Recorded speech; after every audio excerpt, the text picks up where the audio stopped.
So students, the four types of crystals are ionic. So try to learn ionic, covalent, metallic and molecular. Okay, याद रखना दो तो M से शुरू होते हैं, metallic and molecular, और एक ionic, एक covalent, ICMM. तो याद रखना है चार तरीके के क्रिस्टल्स हमने पढ़ने हैं जिनसे सॉलिड्स बनते हैं, क्रिस्टलाइन सॉलिड्स बनते हैं. So first one ionic crystals. So they are made up of ions. उनमें आयनिक बॉन्ड्स होते हैं जो भी हमने डिस्कस किया. पॉजिटिव और नेगेटिव चार्जेस जो है वो मिलके क्रिस्टल्स बनाते हैं. ओके, सो लाइक एग्जांपल इसका sodium chloride. So second type के जो हैं वो हम मेटेलिक क्रिस्टल्स के बारे में पढ़ लेते हैं. सो मेटेलिक क्रिस्टल्स जो होते हैं, यू नो अबाउट मेटल्स.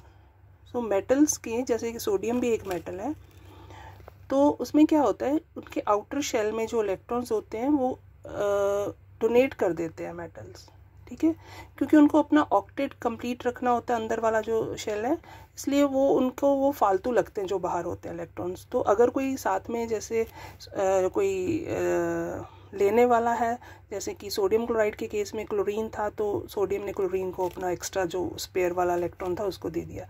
और लेकिन मेटल्स में क्या होता है, तो मेटल्स में तो कोई और दूसरे टाइप का रहता नहीं है साथ में एटम्स. जैसे आयरन है तो उसमें सारे जो एटम्स है वो आयरन के ही होंगे.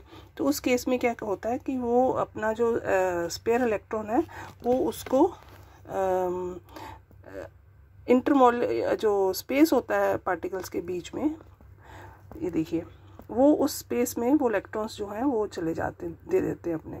तो जो मेटल्स जब इलेक्ट्रॉन्स को दे देते हैं तो छोड़ देते हैं इंटर स्पेसेस के बीच में, तो खुद तो वो पॉजिटिवली चार्ज हो जाते हैं, और इलेक्ट्रॉन्स जो हैं वो ऐसे ऐसा लगता है कि सी ऑफ इलेक्ट्रॉन्स में वो मेटल एटम्स चार्ज जो पार्टिकल्स हैं मेटल के वो हैं. सो इसको आप ध्यान से देखिए. तो मेटल्स ने क्या किया, मेटल एटम्स ने क्या किया, जो इलेक्ट्रॉन उनके पास बाहर आउटर शेल में था उसको रिलीज कर दिया, और वो बीच के जो जगह खाली जगह थी उनमें वो इलेक्ट्रॉन्स चले गए.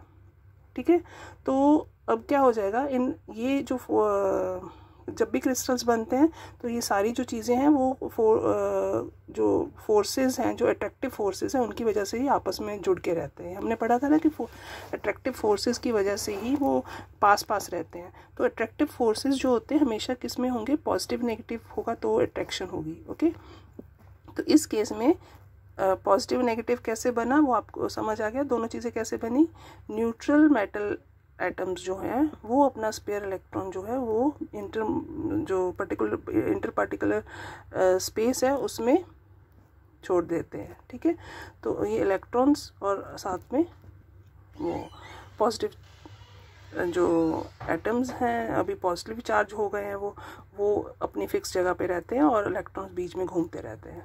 Is it clear?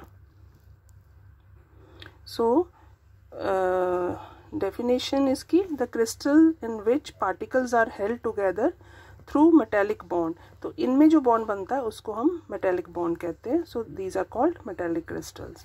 So what is a metallic bond? So the force of attraction between electron C and metal cation which held them together is called metallic bond. तो समझ आया metallic bond कैसे बना, जो C of electrons और metal cation क्या होते हैं, पॉजिटिवली चार्ज.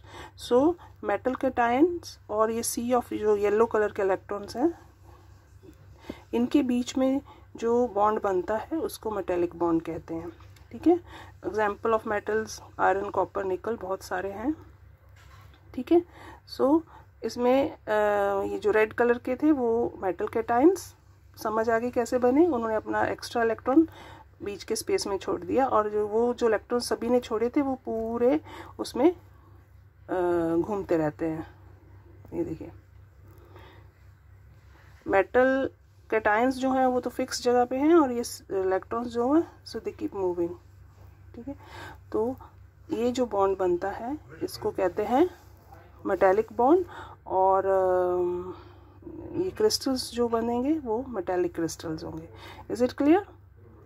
ठीक है, तो आयनिक वाले केस में क्या था, अट्रैक्शन जो भी उसका जो था बॉन्ड बना था वो आयनिक बॉन्ड बना था due to attraction between cations and anions. और मेटेलिक बॉन्ड में क्या हो रहा है, जो बॉन्ड बन रहा है that is due to attraction between positive metal cation and the sea of electrons. Is it clear? Okay, so the third type is covalent crystals. Covalent crystals जो होते हैं वो कोवलेंट बॉन्ड से बनते हैं, और कोवलेंट बॉन्ड्स आपको पता है कि वो शेयरिंग से होते हैं, ठीक है। तो इसके जो डिटेल स्टडी हम करेंगे डायमंड एंड ग्रेफाइट के बारे में। इनको नेटवर्क क्रिस्टल्स भी कहते हैं, क्योंकि ये बहुत सारे आइटम्स मिलके एक नेटवर्क सा बना लेते हैं शेयरिंग कर करके। तो वो हम स्टडी करेंगे, मैं आपको बाद में नेक्स्ट क्लास में बताऊंगी। डायमंड एंड ग्रेफाइट के बारे में थोड़ा एक्सप्लेन करेंगे, ये इनके में डिफरेंस जो है वो भी इम्पॉर्टेंट है। Is it clear? So covalent crystals जो हैं वो कोवलेंट बॉन्ड से बनते हैं, शेयरिंग से होते हैं जो कोवलेंट बॉन्ड्स हैं। Is it clear? अब जो सबसे इम्पॉर्टेंट है वो है fourth type, that is molecular solids या मॉलिकुलर क्रिस्टल्स जो हैं वो कैसे बनते हैं, ठीक है। ज़्यादातर जो हम देखते हैं वो हमारे आसपास हैं। सो मॉलिकुलर सॉलिड्स होते हैं और वो ज़्यादा इम्पॉर्टेंट भी हैं, और थोड़ा उसकी डिटेल स्टडी करेंगे। तो ये 3 टाइप के, तो मुझे उम्मीद है कि आप सबको समझ आ गया होगा। Ionic crystals, then metallic and then covalent crystals, ठीक है। ओके।